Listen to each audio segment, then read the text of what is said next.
there really shouldn't be a severe restriction because all foods have a place and you can still nourish yourself with foods that are hyper palatable. I know people are so scared of that word, but it is possible to still nourish yourself. And so I don't find restriction helpful for anybody. I really always talk about how can we add to your day? So I tell people if we think about it like a math problem, think of it as addition rather than subtraction. Welcome to Mind, Body, Spirit, Food. I'm your host, Nikki Sizemore, and in this podcast, we explore the rituals, traditions, and cultural influences around food and how food connects us and also sometimes disconnects us to our minds, our bodies, our spirits, the earth, and our communities. This is a space dedicated to bringing more presence, ease, and joy into the process of feeding ourselves. Let's dive in.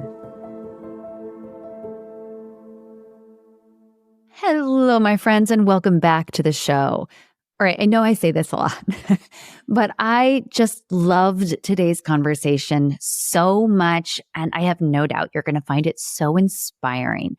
I speak with registered dietitian and nutritionist Shana Spence, who describes herself as an all foods fit dietitian. Shana works in public health, and she's the author of the new book, Live Nourished, Make Peace with Food, Banish Body Shame, and Reclaim Joy. She's also the creator of the wildly popular Instagram, The Nutrition Tea, and she has a Substack newsletter by the same name. Her work has appeared in several media outlets, including NPR, Good Morning America, Self Magazine, and more. Shana and I explore how we can find more peace and joy around food, which really has to start by us unraveling the web of conditioning that we're all in around food, whether we realize it or not. Now, I know we've talked about this topic before here on the podcast, but Shana lends such clarity and practicality to the discussion. We talk about the term healthism, which is the belief that individuals are responsible for their own health without taking into account any social factors or societal inequalities or chronic stress. And we circle this all back to food. We also talk about how weight stigma has its roots in racism. And you're going to be shocked to hear the history of BMI, which is a tool that is used today as a measurement for health and how faulty and problematic that is. Shana also shares the problems with focusing on weight loss and how instead when she works with her clients, she focuses on health behaviors, which is ultimately about adding more nourishment, adding more abundance to our lives instead of focusing on restriction and control. Shana stresses that each individual is unique and that the way we nourish ourselves should also therefore be unique.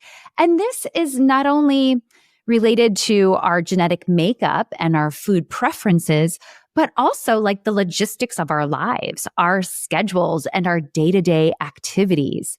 We even get into processed foods, and I love this part of the conversation because so often the term processed food is used as a tool for fear-mongering with no nuance. Well, today we're going to provide some of that nuance and offer some more clarity. And finally, we also talk about pleasure and the power of pleasure when it comes to feeding ourselves, one of my favorite topics. Shana describes a really simple trick she uses to find more pleasure in the kitchen. You can support this work by sharing it with your friends and family, rating it on your podcast app. I know I tell you guys this every single episode, but it really makes a big difference. You can also become a subscriber to the Mind, Body, Spirit, Food newsletter, where I share weekly recipes and dive into some of these topics deeper. And if you become a paid member for just a couple of dollars a month, you make all of this ad-free work possible. This work is funded entirely by community support. It literally couldn't happen without you.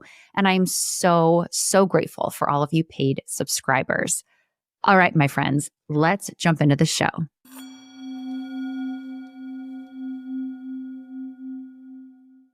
Shana, welcome to the show. It is such an honor to have you here. Thank you so much for having me. I am so thrilled to talk to you. I loved your book so much. And this is so funny because I host a podcast, but we do video too. I don't know if anybody ever watches the video, but I'm always like pointing to things. But I'm pointing to your book because everybody who I have on the show, you know, obviously only people that I really resonate with. And I loved this book so much. Oh, thank you. Your book is called Live Nourished. We'll be sure to link to it. Make peace with food, banish body shame, and reclaim joy. One of the reasons I loved it so much is because you spend the first half of the book exposing us to these webs of conditioning we have around food. Because as I've talked about before, unless we see those webs, there's no chance in hell of us ever getting out of them. Mm-hmm. But then the second half of the book is all of these really simple, practical, applicable tips for finding autonomy as eaters and reclaiming that sovereignty that really is our birthright. Now, I'm jumping way ahead because I'm too excited. So let's reel it back for a minute and let us get to know you a little bit more. So I'm going to ask you the first question I ask all of my guests, which is, what is your cultural upbringing and how has that influenced your relationship to food? Sure. So I'm from Brooklyn, New York, and my mom actually grew up in New York. But my dad is Jamaican from the Caribbean. And so having those two cultures, it was really kind of always centered around food, because I remember going over to families and we would always either have food ready, or whenever we would go over someone else's house, they would always have something ready. So food has always been social to me. And so that's why whenever I talk about having a healthy relationship with food, I'm always saying food is meant to be shared. It's meant to be joyful. It's meant to be social. And that sort of comes from my upbringing, just from a cultural experience. So that's why whenever I write about that, it actually does resonate with me because that's what I'm used to. So yeah, because my mom's family is originally from the South, but she did grow up here in New York. And so it's just that shared community of food, really. And I think many other cultures can probably relate to that. I love that. I would love for you to share just briefly your history, because you describe in the book what kind of got you onto your path of being a dietitian. And part of that path was having a period of your life of disordered eating. And I've talked about my own story with that as well. But I think that if we can start there so people can kind of understand where this passion came from and kind of where you developed your mindset that you have now. Sure. So being a dietitian is actually my second career. I worked in fashion. I like to call it the devil wears Prada years. So I worked in fashion for anyone who's read the book or seen the movie. And I worked in fashion for like 9 years. And it wasn't so much the industry itself, because I know a lot of times we associate, well, it's true, we associate fashion with models, yes. But it was really just me not fully feeling welcome in that industry. It just wasn't for me. And that sort of spiraled my disordered eating, because I think when I was counting calories and shrinking myself, I felt like I was in charge. And when I was working in an industry where I didn't particularly love it, I didn't feel in charge. So there was that weird mindset. And so I wrote about that in the book, in the intro, and I think the first chapter. But it took a while for me to rebuild and have that healthy relationship. But it's so interesting whenever I bring that up, because I think a lot of times we just think about wanting to look a certain way aesthetically whenever we talk about even eating disorders or disordered eating, which is true. But sometimes it's really about being in control, because it is a mental, psychological thing. And that's what it was for me. So I'm not sure. I'm sure people can relate to that. But that's sort of why I talk about it so much, and why I'm really passionate about speaking of having a healthy relationship with food. Because I think that, you know, especially in the society we live in, disordered eating is so normalized. Like when I just said calorie counting, I'm sure many people are doing that. And, you know, I feel like we can get away from that. I think that there's so many other tactics we can use to nourish ourselves. So I don't want to, you know, I don't want to make anyone feel bad, but I just think there are other tools that we can use. Oh, there's so much here. Okay, I'm going to start not where I thought I was going to start because I kind of want to lead into this a little bit. Sure, but yeah. I kind of want to keep going into this idea of health is equal to a body size. And I'm going to direct people to my podcast conversation with Virginia Soulsmith, whose work is really devoted to anti-fat bias. But I think we need to start here because this web that I had referred to, this conditioning that we all have, a lot of it starts with diet culture, that, diet culture insisting that we need to conform to a certain body shape and size, but also patriarchy, colonialism. But the roots of a lot of this mindset comes from racist policies. And I think we kind of need to expose that a little bit more. Can you just share some of that history so that we can start to unravel a little bit of this? Yeah, I think it's so important to also realize that because the BMI, right? Many people are familiar with that. And it's problematic for so many reasons, right? I think most of us now, even many folks in the medical fields or health fields, can recognize it's not a great, accurate way to measure health. And, it's really a discriminatory tool.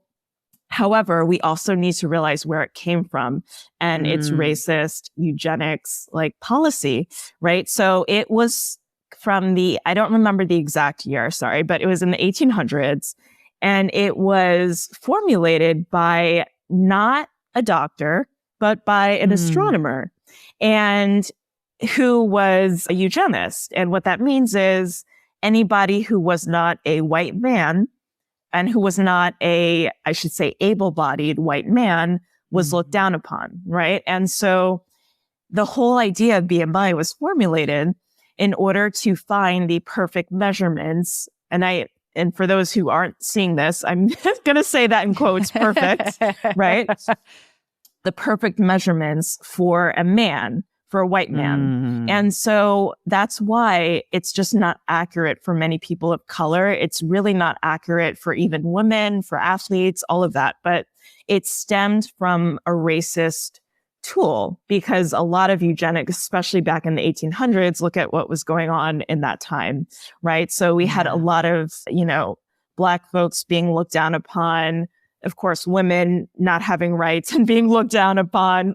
It was just not a great, system. So, and we're still using it today. And I know many people, whenever I have this conversation, people say, well, what tool can we use? And it's like, I don't actually want to replace it because it's used to discriminate when we think about it, right? Because a lot of times, many health insurance policies are dependent on your BMI, even though it's not accurate for many people.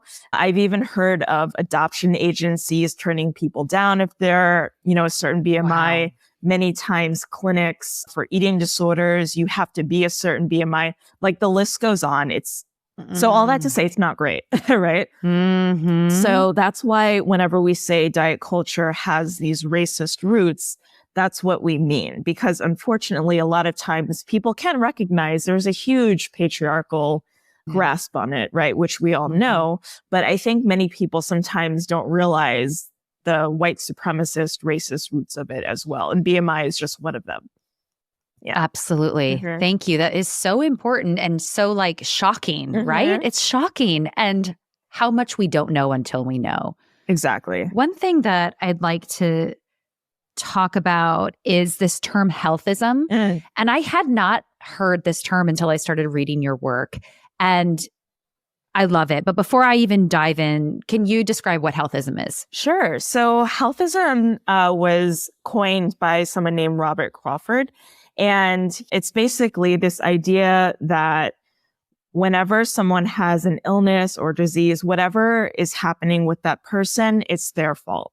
So we like to say, when I say we, I mean society, not me and you. We as a society tend to place the blame on I shouldn't say victim, but on the person, right? We say, well, what are they doing to cause that? What did they do? What did they eat? What are they not eating? So we tend to place the blame on the person. And not only that, but we tend to expect that person to come up with solutions themselves for the problem. It's that kind of, what I like to compare it to is that saying, that pull yourself up by your own bootstraps type of saying.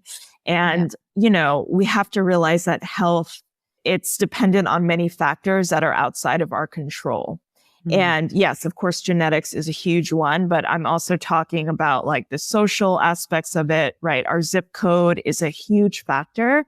We now know that the zip code, or where you're born, where you were raised, is actually a bigger determining factor in what your health outcome will be. Like housing, safe, water, clean water to drink, access to food, all of these things are dependent on health. So it's not so much, well, what are you doing about it? We have to realize that there's a whole system. And I think I kind of ranted on past your question. No, but there's these structural inequalities and these structural systems. And it reminds me of my beef a little bit with the food industry specifically, because this is like one piece maybe of healthism, is that as consumers, it's on us. It's on us to navigate this incredible swamp of information, much of which is conflicting, much of which is driven by motives of control and profit. And yet how we eat, our healthy eating patterns, it's up to the consumer to decide. And to me, that is so unfair and so kind of crazy, because how are we even to know? And then for you to take, healthism, of course, that incorporates the food we eat, but our health is so much more than just the food we eat. And that, I think, is also an important distinction, because often I would guess that people have health concerns and immediately they're blaming their diet patterns, whereas there might be more issues due to stress or due to loneliness, all of these things. So I guess I'm rambling here, but I think it's just such a fascinating term, and it allows us to see that these structures are way bigger than the individual. Oh, 100%. And, it's unfortunate, because how many times have you heard of someone, I hate to use this, but, someone being diagnosed with cancer, oftentimes it's like, well, what were they doing? What were they eating? And any diagnosis really, but I'm just using that as an example, is so complex. I mean, even diabetes, most of the times, and I just want to say people of all sizes can get diabetes, but if someone's in a larger body, it's like, well, I mean, it must be their lifestyle. It's not really. We have to, there's so many other factors, and factors like we're saying are just out of our control. And stress, I'm so glad you brought that up, because in my very humble opinion, stress is one of the leading factors to health problems. And I think that we talk about stress, like you see on social media, people are like, I'm stressed out, or, I'm burnt out. And we kind of have, in a joking way, sort of talking about it, but it's actually chronic stress causes many issues. And I think that we need to actually start having serious conversations about it, because it really can lead to all these other illnesses. And it's hard, because when you think about what's going on right now in the world, a lot of stuff is happening. And sometimes we don't realize that our body is processing that trauma and holding on to it. So that's another thing too. We don't really realize it. We just think of stress like, I have a deadline, and that's stressful too, don't get me wrong. But there's also like all these other things, that are happening. So we need to kind of work on realizing that. Yeah, stress is huge. Oh, it's so true. And that I just feel like the awareness, so many of us aren't even aware of, like you said, the stress that we hold in our bodies or the stress that we take on. And we live in such a polarized time. It takes a lot of practice to even detach from like the basic example of like media noise right now, because that in itself is stressful. But then think about if you don't have access to food, to clean water, to quiet space, how this just catapults and influences our health as a whole. one thing that you talk about in your book, which I found really wonderful and helpful, is that when you work with your clients' patients, instead of talking about weight loss, you talk about health behaviors. Yes. And I love for you to share that with the listeners. What are health behaviors? Sure. So I like to always say I'm a weight inclusive dietitian, meaning that whenever someone will ask about an issue or anything like that, I'm not really centered on numbers, because many times we're given a blanket advice to drop pounds, right? Or go down, a dress or jean size, things like that. And that's not very helpful. One, because, I mentioned diabetes earlier, but really there is no one disease or illness that only is present in larger bodies. Anybody of any size, any demographic can get a disease or illness, anyone. And so it's not very helpful to just tell somebody to just lose weight. And I think that's often the blanket advice that's being given. And here's my issue with that. When you tell someone to just lose weight, you're not really addressing the actual issue, because let's say, and yes, we just talked about health having many factors, but let's say we can talk about food and, different ways to nourish ourselves, maybe changing it up a little bit. Someone can very well resort to disordered eating and even an eating disorder, because they're just trying to lose weight. They're not really addressing other problems with, let's say, how they're eating. Because, and a great example I actually gave, if I do say so myself, not to toot my horn, but when I was in my disordered eating days, I would literally not eat anything. And I would just go home and eat like a pint of like Ben & Jerry's ice cream, right? And a whole pint is, I don't know how many calories, but that's the thing. I was under when I was counting calories and in my disordered eating, I was under that caloric intake that I wanted, right? Which was that deficit. But is that really a nourishing way, to eat for my body? No. So that's sort of what I mean when I say we really have to look at health behaviors and think about, okay, maybe we can add in more grains. Maybe we can add in more vegetables, things like that. Because telling someone to just drop pounds, it's not helpful. And they very well could just resort to disordered eating. So that's what I mean by saying health behaviors. Like, what can we add to your day? How can we add more fiber? How can we drink more water? All of us could do that. How can we get more sleep? I know I could do that. So, those are actually like health promoting behaviors, not just telling someone a blanket statement of, just lose weight. That's not helpful. Well, it's like this idea of restriction and control. Just lose weight. You're going straight back to this idea of restriction and control. Whereas for people like you and I, nourishment is all about abundance. And even if we're working on finding health for our own specific, unique body, whatever that means, there can absolutely be abundance there, no matter what changes. This is maybe just a personal belief, but no matter what changes we have to make, I think finding ways to add in instead of focusing on the cutting out is just so smart. It's just so helpful because honestly, like whenever you're told not to do something, your mind goes to a rebellious state. When you think about it, like think about when we were teenagers, right? Like, your parents don't do something, even if you had no plans to do it. It's kind of like, well, now that you said not to, I'm gonna do it. And honestly, subconsciously, that's sort of where our mind goes.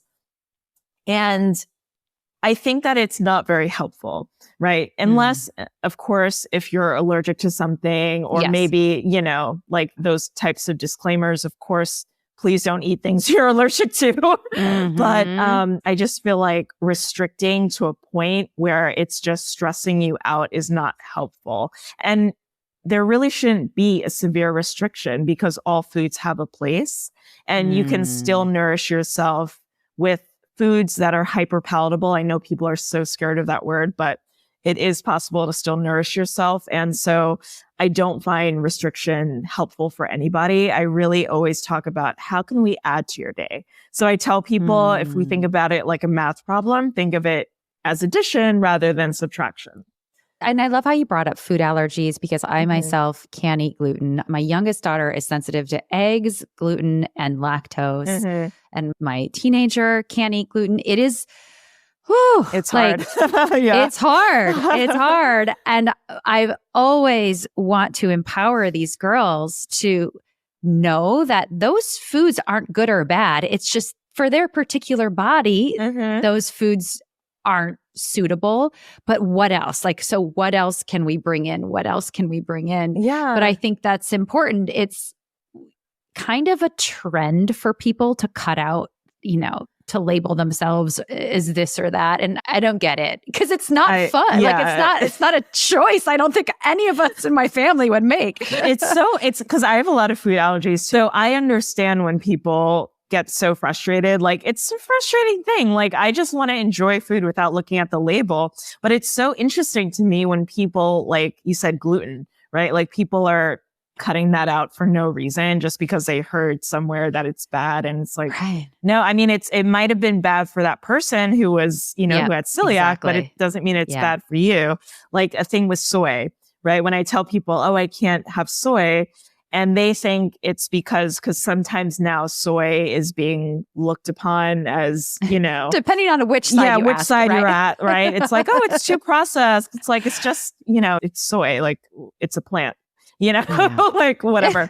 But it's so interesting because whenever I say that to certain people, they think that I'm in that, oh, I don't eat soy because it's like processed. And it's like, no, I can't eat soy because it will put me in the hospital. Yeah. Like there's a difference. So I just don't understand like the unnecessary restriction. Like I understand if people don't actually like the taste because we're all allowed, of course, to have preferences, but just that unnecessary restriction is so wild to me. So yeah. It's like, oh gosh, so much here too, because this is leading me into this idea that like we are all so unique. And obviously part of the reason people cut out things in this way is because they're being influenced by things they're reading and the newest fad or the statement on the box of food that they have. Finding that freedom, finding that trust, it takes a massive amount of trust to actually listen to your own body and to actually heed what your body is telling you and to disregard the rest. As a dietitian, how do you help people find that trust within themselves? It's definitely individual, like you said. And I think I want people to really realize, like my one goal is for folks to realize that how we eat, how we live in general is going to be individual. And because right now, especially on social media, we will look at people, and I don't want to just blame influencers, because not every influencer is bad or spreading misinformation, but sometimes we do tend to look at what someone else is doing and think that it automatically means we should be doing it or that it will work for us. And that's not the case. So what I always do is really ask people, first of all, about their lifestyle, their access to food, because I'll never forget, I would love for someone to eat like every 3 to 4 hours, like meals consistently to nourish your body. But sometimes that's not the case. Like I've had clients who have been doctors and they are on call. She's like, I don't actually get a break for like, I would say 6 hours or so. And then I'm still on the go. I remember once there was a newscaster and she said she spends her day in a van chasing stories. Like there's no real break.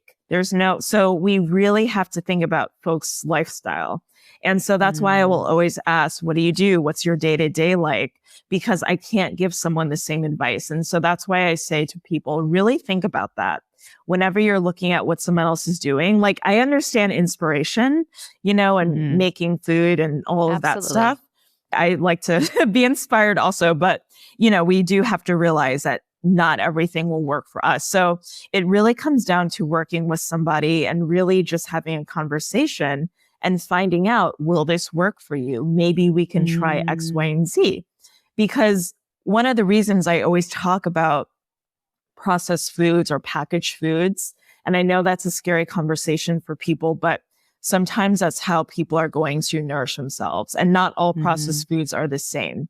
So for those two examples I gave with like the doctor and the newscasters, I actually had to work with them and say, okay, maybe we can get some shelf stable foods and have them with you because you need to eat. I can't imagine operating on somebody with, being hungry. I can't imagine giving a story live, when you're hangry. So it's like, like let's find a way to nourish your body. And that might not mean, actually sitting down, and having a meal. It might mean grabbing a protein bar, having like some protein powder on hand, things like that.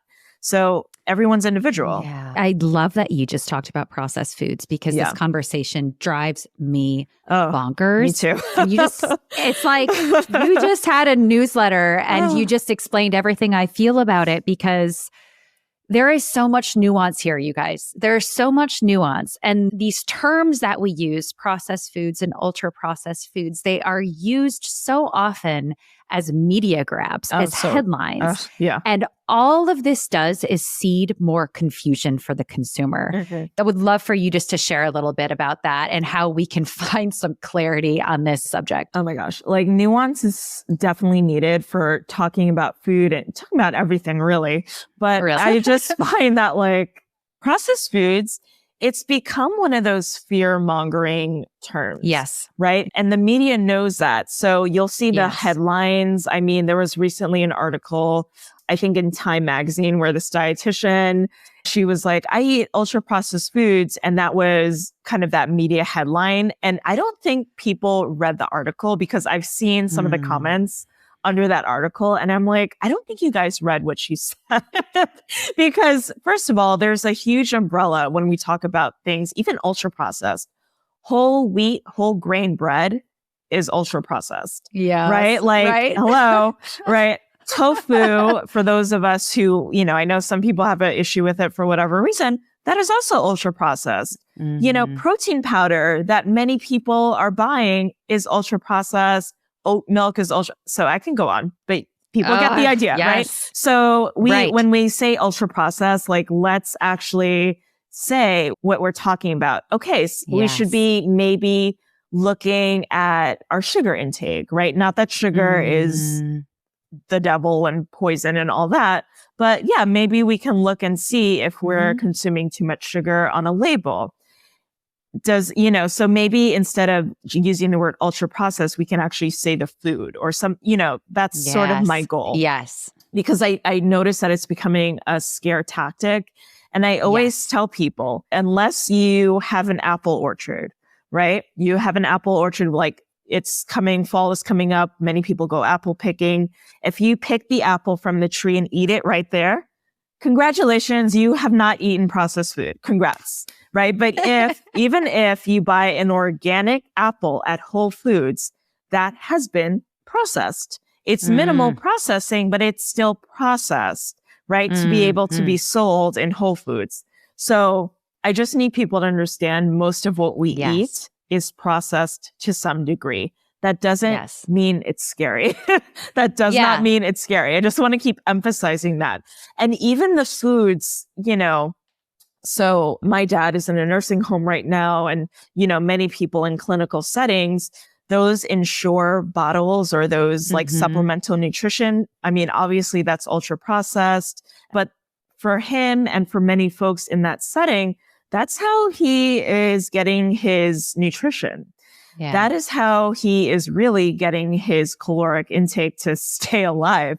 And that's many people, like I said, in that setting, because, even in hospitals, the supplemental nutrition that people are hooked up to, obviously that's ultra processed, but that is life-saving. So we really have to be careful when we say, oh, it's so bad. Like, I can't believe we eat so much ultra processed foods. It's like, what exactly are we trying to say? Are we just trying to say maybe we should cut back on sugar or cut back on, I don't know, whatever else people want to? Or are we saying to get rid of all ultra processed foods? Like, we really need to think about this. So that's my goal. When I say nuance is needed, that's why.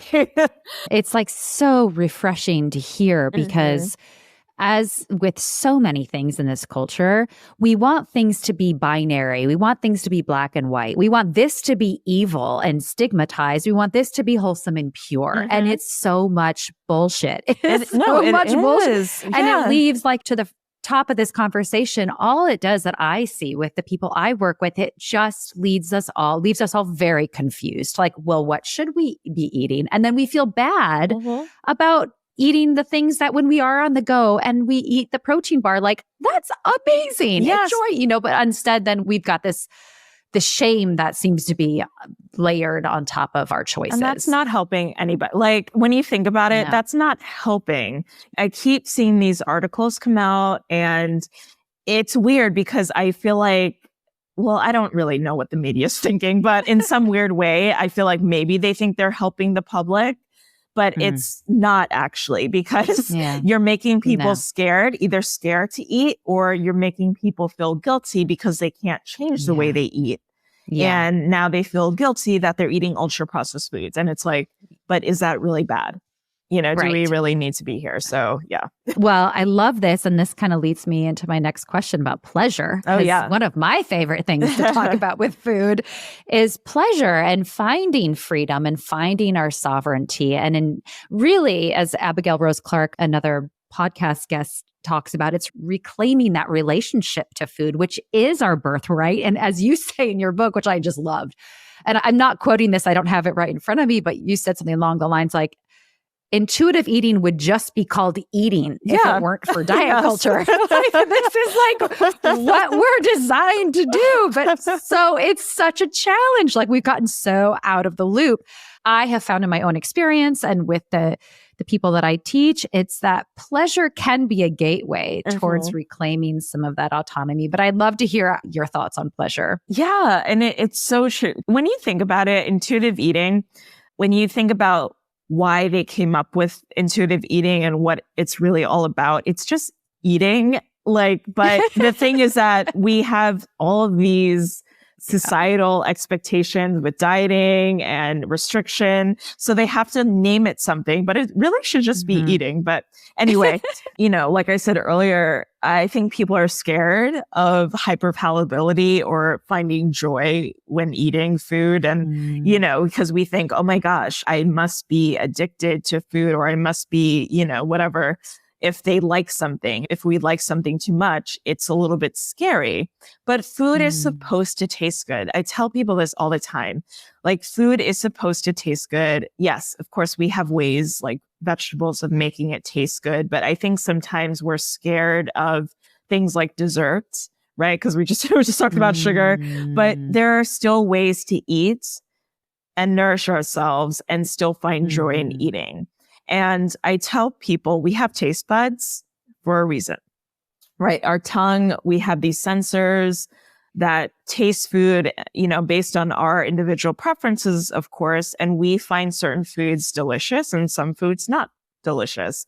And that's normal. Like, I think that people sometimes tend to think they're not, quote unquote, normal if they like something like ice cream. Like, I remember once this woman, she said, I don't know, like, I feel like I just want something sweet after dinner. And she says, I don't know what's wrong with me. I said, nothing's wrong with you.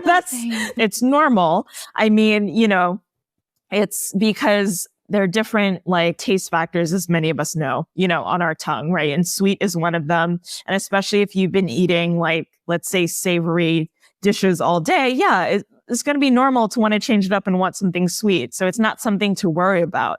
And I think that sometimes, again, because of what society tells us, we've lost that inability. And I work with children sometimes. I'm a public health dietitian. And so when I do nutrition lessons with them, these children, my youngest ones are like 3 and 4 years old, which is very adorable. But it's really interesting to see that they have natural, intuitive, before diet culture, corrupts them. They're natural, intuitive eaters. And I always have to point out, even if they're eating something delicious, right? Like when I serve, I think like yogurt parfaits and like the tortilla, like little squares are big hits with them.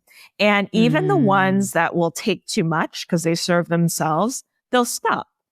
you know, and many times if they don't take enough, they'll ask for more. So they already have that natural intuitiveness, you know, which I love. And unfortunately, I wish I could be with them individually all the time before society gets a hold of them, you know, because you know. Yes, but, absolutely. Yeah, but it's just like, that's how we all, well, I won't say all because you never know, but that's how most of us grew up. We had that natural intuitiveness, and then society kind of corrupts us, which is horrible to say. But when you think about it, oh, you're eating too much. Oh, why are you eating that food? That's a bad food. Oh, don't eat this. Don't eat that, you know, and we start getting in our head. So then we need something called intuitive eating to try to like rebuild. To get back. To get back on track, which is unfortunate because it really should just be eating. This is a little personal, and, you know, only answer if you feel comfortable, but are there any rituals, recipes, tips, tricks that you use personally to bring more pleasure into the kitchen? So I just have to give a disclaimer. I don't like to cook. I know I'm like one of those dietitians. I don't like to, you know, but I do love to eat. So, so I do. And, you know, so I like to have my meals very quick, but what I do make sure to use in the kitchen are seasonings and spices. And I know that sounds very like duh, but here's the thing, right? I noticed that even spices, or, you know, how we season our food, sometimes, I mean, obviously we do that to make it taste good, right? But I even see that being like downplayed on social media sometimes, where people are like, don't make it too good or you're going to eat too much, like that type of thing. You're going to eat too much. So I feel like I have to say that in order for people to realize, like, no, spices are there for a reason. Please season your food. Please. And it just makes it more enjoyable. Like even something like vegetables, right?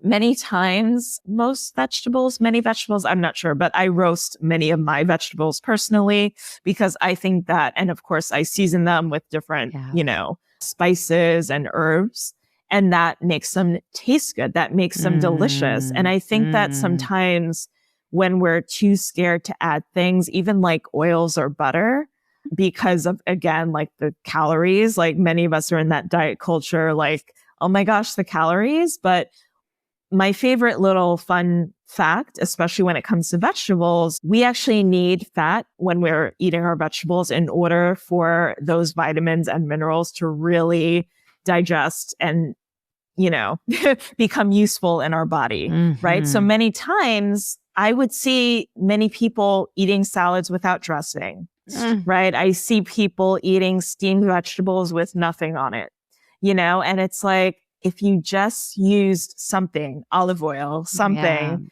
trust me, it's actually good for your body. But we're so scared because, again, diet culture. I was in the cheese world for about 10 years. Yes. And there was a study, and you guys, I have no references here. So like, you know, take this with a grain of salt because I have no idea where this came from. But there was a study of people eating French cheese that was, you know, a beautiful French cheese compared to an industrial Swiss. And people ate much more of the industrial Swiss, and the scientists' conclusion was that they couldn't get satiated because there was a lack of, it was like a low fat, lack of flavor, lack of fat. And they just ended up consuming way more than they did of this like luscious French cheese. And again, I have none of like my sources here, but no, I believe you. I find it's true. The real stuff, like we need all of that. We need the whole spectrum of texture and flavor, and not just like a one note boring. No, but it's true. You know? Like when something isn't satisfying us, we're trying to still get to that point to try to like, listen, if people love certain types of ice cream, I'm not saying not to eat it, but I just have to say like a lot of the fat-free ice creams, or even like the protein ice creams that I see now, I'm not naming brands because I don't want to. Like if you love it, continue eating it. But sometimes I do notice people saying, oh, I eat like the whole thing in one sitting. And it's like, again, there are many things that can contribute to that. But I also think, is it because it's not really satisfying you? Because it's fat-free, it's lacking something.